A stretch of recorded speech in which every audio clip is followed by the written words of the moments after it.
आदमी को फौलाद के सांचे में ढलना चाहिए।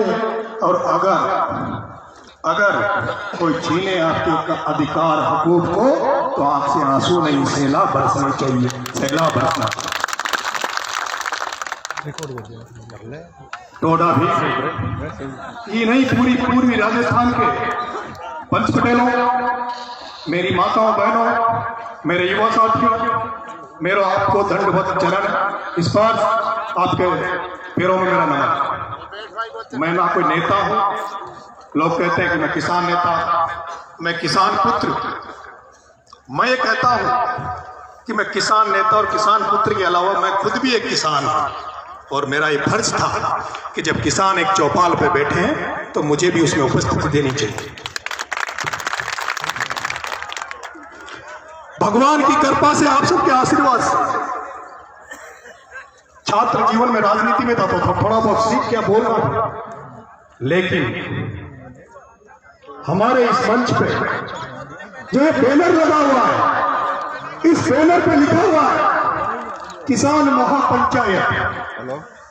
अगर कोई महासभा होती, कोई राजनीतिक मंच होता तो मैं भाषण देता, लेकिन मैं आज भाषण नहीं देता। मैं तो सिर्फ 3 बात कहना चाहता हूं और 3 बात कह के अपनी बात को विराम दूंगा।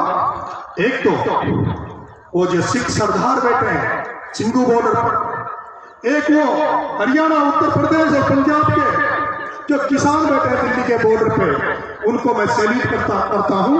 और वो जो हमारे किसान भाई इस 65 दिन की जो कठिन परिश्रम में, इस आंदोलन में जो शहीद हो गए, उनको मैं इस मंच से श्रद्धांजलि देते हुए एक बात कहना चाहता हूं किसान पटेलों कि गांव में कहावत है कि जड़ जोरू और जमीन, जड़ जोरू और जमीन, इसके लिए जिसने लड़ाई नहीं लड़ी वो आदमी नहीं हो सकता। जड़ मतलब धन दौलत, जोरू मतलब घर की इज्जत, घर की मान और मर्यादा, जो हमारी नारी शक्ति बेटी वो। जड़ मतलब धन दौलत, जोरू मतलब घर की हमारी इज्जत, और तीसरा उसमें कहा उस कहावत में कि जमीन। मेरे पंच पटेलों, मेरे युवा साथी, जो जड़ जोरू जमीन के लिए नहीं लड़ा वो किसी के लिए नहीं लड़ सकता, किसी के लिए लड़ाई नहीं कर सकता। और ये जो कहावत बनी है, ये आज की कहावत नहीं है, ये पीढ़ियों की कहावत है। और जो कहावतें जो गांव में चलती है, गांव में जो प्रचलन है कहावतों का, वो कहावतें जो हमारे पंच पटेल, हमारे बुजुर्ग लोग थे, उन्होंने बहुत कुछ रिसर्च करके, आविष्कार करके जो कहावतें बनाई है, उनमें कुछ न कुछ दम है। तो मैं आपसे कहना चाहता हूं पंच पटेल, जब आपकी 1 फुट खेत की मेड़ 1 फुट जमीन पर कोई अतिक्रमण करने की कोशिश करता है तो आप लठ लेके खड़े हो जाते हो, आप अपने भाई को भी मारने के लिए खड़े हो जाते हो। तो ये तो पूरे देश की, पूरे किसान की जमीन को छीनने की प्लानिंग है। इसलिए ये जड़ जोरू जमीन, ये जड़ और जोरू की नहीं है, जमीन की लड़ाई है। इसमें आपको भाग लेना है। पहली बात तो मेरी ये। और दूसरी बात, ये जो आपने महापंचायत बुलाई है, महापंचायत में नेतागिरी नहीं होती, महापंचायत में भाषणबाजी नहीं होती, महापंचायत में पंच पटेल फैसला लेते हैं। और मुझे उम्मीद है कि 4:15 बजे जो भी यहाँ पंच पटेल फैसला लेंगे, उसको नरेश मीणा सिरा माथे में रखेगा। जो भी आप फैसला करोगे, उसको हमारे हजारों लाखों लोग अपने सिर माथे पर रखकर उस फैसले का स्वीकार करेंगे। उसके लिए हम हर अंतिम समय तक उसके लिए हम आपके साथ रहेंगे। और तीसरा मैं आपसे कहना चाहता हूं कि पंच पटेलों, जब भी कोई पंचायत होती है,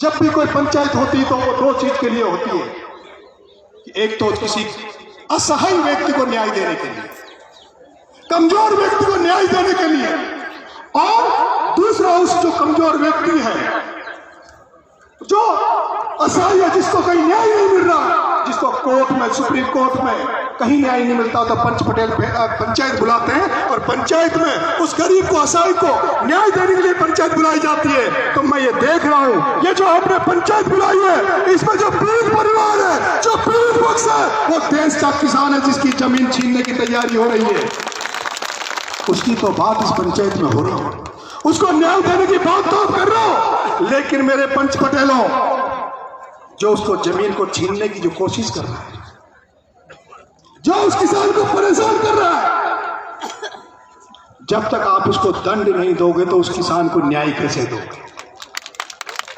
तो आपको यह भी तय करना होगा, यह भी बोलना होगा कि इस देश में जो किसान सड़कों पर घूम रहा है, आप सब जो खेती बाड़ी छोड़कर, घर बार छोड़कर अपना टाइम देकर इस जगह पर आया है, तो किसके लिए आए? किसान को न्याय दिलाओगे तो किसी को तो दंड, किसी उसको जो प्रताड़ित कर रहा है, जो आताशाही बन रहा है, जो तानाशाह बन रहा है, उसको भी तो सड़क पर लाना होगा, उसको भी तो आपको डंडा दिखाना होगा दोस्तों। इसी के साथ मैं पंच पटेलों आपके दर्शन करने आया हूं। पहले इस चौड़ा भीम की धरती पर एक बार करीरी के जंगल में निमंत्रण देके गया था, और दूसरी बार आज आया हूं। आप सबका आशीर्वाद ऐसे बना रहे, यह तय है, यह तय है। अगर आप, मैं कहना नहीं चाहता, लेकिन आज हमारे इस पूर्वी राजस्थान के बहुत सारे युवा साथी कर्मचारी दिल्ली में बैठे हैं। उनका मेरे पास फोन आया कि भाई साहब, जो उत्तर प्रदेश, पंजाब और हरियाणा के जो किसानों के लड़के हैं, जो हमारे साथ नौकरियां कर रहे हैं, वो हमें टॉर्चर कर रहे हैं, टॉर्चर कर रहे हैं। ये कह रहे हैं कि तुम भी तो कहते हो किसानों के बेटे हैं, तुम भी तो दिल्ली में नौकरियां कर रहे हो, फिर तुम्हारे लोग कहां मर गए? तुम्हारे लोग क्यों आंदोलन नहीं कर रहे? आज मैं इस धरती से कहना चाहता हूं, आज जो चौड़ा भीम की धरती पर, मीरा सिमरा की धरती पर सोनू जात ने, 36 किसान कौम ने जो हुंकार भरी है, ये तय है कि नरेंद्र मोदी तुझे काले कानून भी वापस लेने पड़ेंगे। और नरेंद्र मोदी, तुझे मैं धन्यवाद देना चाहता हूं कि तूने ये कानून बनाकर हम 36 बिरादरियों को, जो 36 जातियों को, जो जगह अलग अलग बटी हुई थी, आज एक चाचम पर बिठा दिया, एक चौपाल पर बिठा दिया। धन्यवाद, जय हिंद, जय भारत। सारी कमेटी को मेरी तरफ से बहुत बहुत धन्यवाद, आपको बहुत बहुत धन्यवाद। जय हिंद, जय भारत। धन्यवाद भाई नरेश, बहुत सुंदर भाई नरेश जी।